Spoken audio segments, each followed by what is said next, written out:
There you have it. I hope you enjoyed this 67-minute excursion through mid-20th century Los Angeles. Now, I'm betting a lot of you Cub fans were perplexed when you heard the robbery was taking place at Wrigley Field.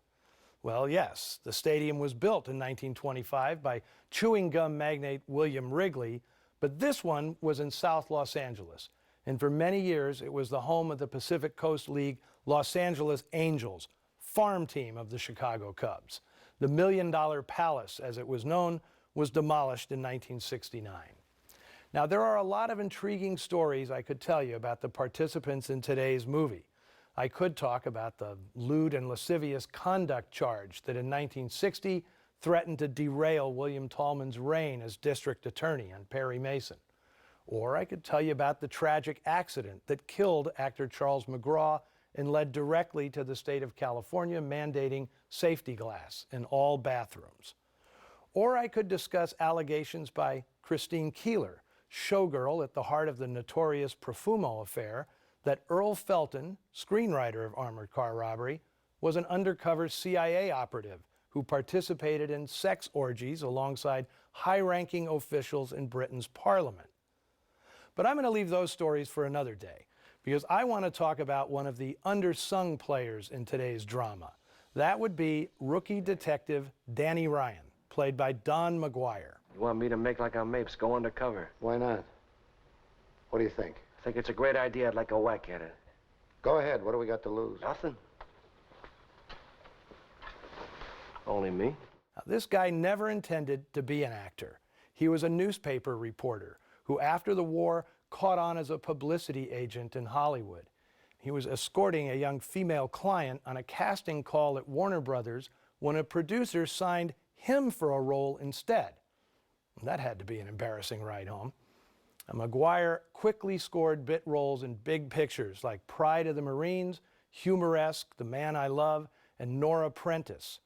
In 1948, he starred as the title character in Columbia's adventure serial, Congo Bill, King of the Jungle, which was actually a lot better than it sounds.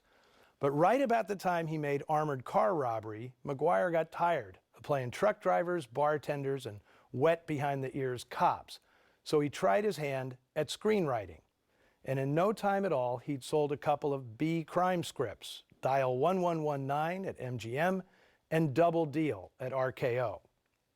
Then McGuire tailored a screenplay for the red-hot chairman of the board, Meet Danny Wilson. It was a noir-stained saga about a young crooner who gets his big break consorting with gangsters, a role that really allowed Frank Sinatra to stretch out as an actor. In 1955, McGuire did the screen adaptation for the classic thriller Bad Day at Black Rock. And just to show you how versatile this guy was, the next year he wrote and directed The Delicate Delinquent, Jerry Lewis's first film without Dean Martin. He'd also do double duty writing and directing the 1956 Western Johnny Concho for his now good buddy Frank Sinatra. McGuire's acting and writing efforts trailed off in the 60s and 70s, except for a last big hurrah, one that started pretty humbly. In the early 1970s, McGuire had written a play called Would I Lie to You?, about an actor so hard up for work he cross-dresses to get more casting calls. You got it. 10 years and 4 additional writers later, Larry Gelbart, Barry Levinson, and Elaine May among them, McGuire's play became the basis of the huge 1982 hit Tootsie. The film was nominated for 10 Academy Awards, and McGuire shared in the film's nomination for Best Original Screenplay. Okay, if you want to tell us your favorite heist picture, or your favorite psychotic William Tallman role, or guess how much of Adele Jurgen's total height is made up of legs, head over to our social media saloons on Facebook and Twitter. I appreciate how loyal viewer Andrea Rosen always contributes a cocktail recipe appropriate to the day's film. I'm eager to see what she's whipped up today.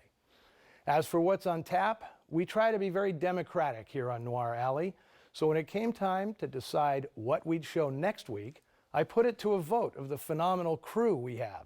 Now, half of them decided they wanted to see a gritty 1930s Warner Brothers style gangster picture, while the other half did a complete U-turn, requesting a widescreen 50s-era MGM Metro-Color musical.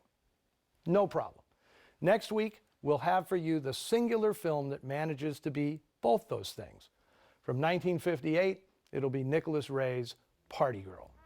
Until then, see you in the shadows.